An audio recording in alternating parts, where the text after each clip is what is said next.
Every year during summer and spring, I like to hit the road to hunt down some monster thunderstorms.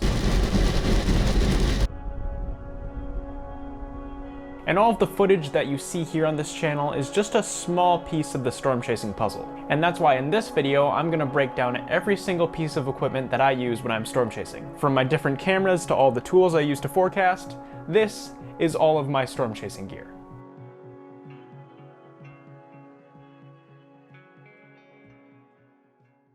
A few days before a storm chase, I'm sitting at this desk looking at different computer models, trying to figure out what the weather could be doing and where I want to go.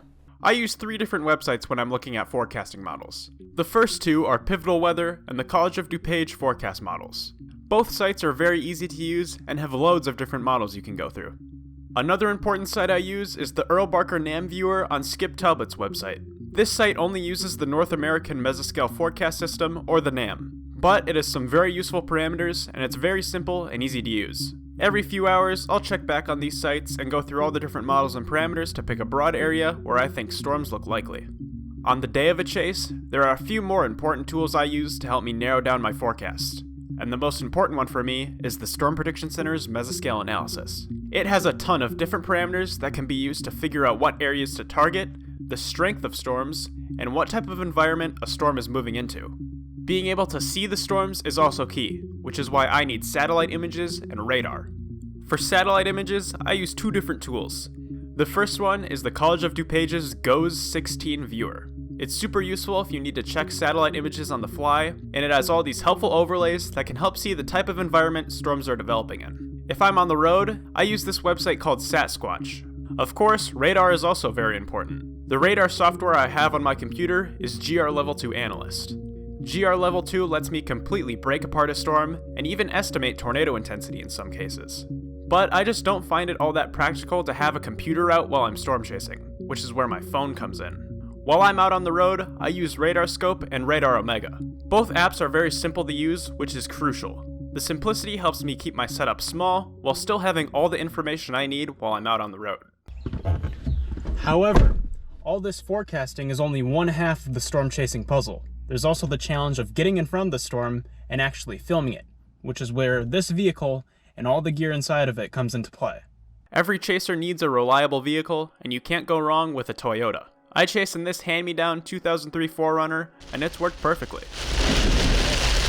Just be sure you don't reverse over any bushes that can yank down your skid plate.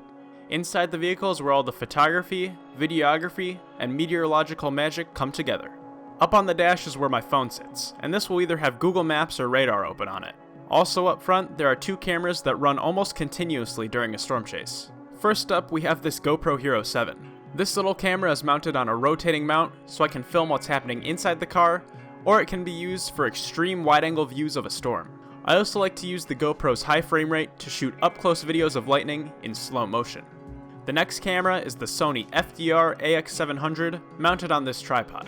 If you're a storm chaser looking for a good video camera, I highly recommend you pick this one up. This camera can shoot 4K in HDR, and it can shoot HD at 120 frames per second. Or you can really slow things down to 960 frames per second. This does crunch down your video resolution though. This camera also has a parafocal lens, so you won't have to worry about losing focus when you zoom in or out. The next cameras we have are my DSLRs. During a chase, these either sit right next to me or in the back seat where I can easily reach them. First up is the Nikon D7500. This is my backup video camera, just in case there's a shot that the Sony can't get. Wow, that's a beast. It shoots 4K, which is nice, but the video does crop in while filming in 4K. I haven't had too big of an issue with the crop though. This is also my main camera for stills, and I use it to shoot the majority of my time lapses. The next DSLR is my Nikon D3300. I use this camera whenever my other 2 cameras are busy. It doesn't shoot 4K, but if you put the video from this camera in a 4K frame, it's hard to tell that it was shot in HD. This camera also does a great job with photos, and some of my best storm photos have been shot on this little guy.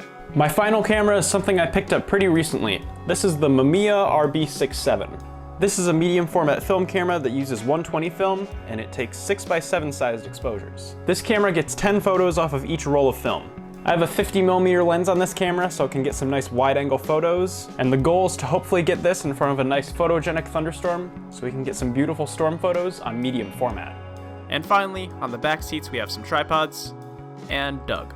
Anyways, that's all the equipment I use whenever I'm out storm chasing. Hopefully you guys found this video useful, and maybe if you want to get into storm chasing and you're trying to figure out how you want to build your rigs, maybe this video gave you some ideas. And maybe if you're storm chasing already and you're looking for some new cameras, maybe this video helped you out a little bit. Anyways, I hope you all enjoyed. Hopefully storm season picks up here soon so I can get out and chase some more. If you like the video, make sure to like and subscribe and do all those things that people who watch videos do. And I'll be back sooner rather than later.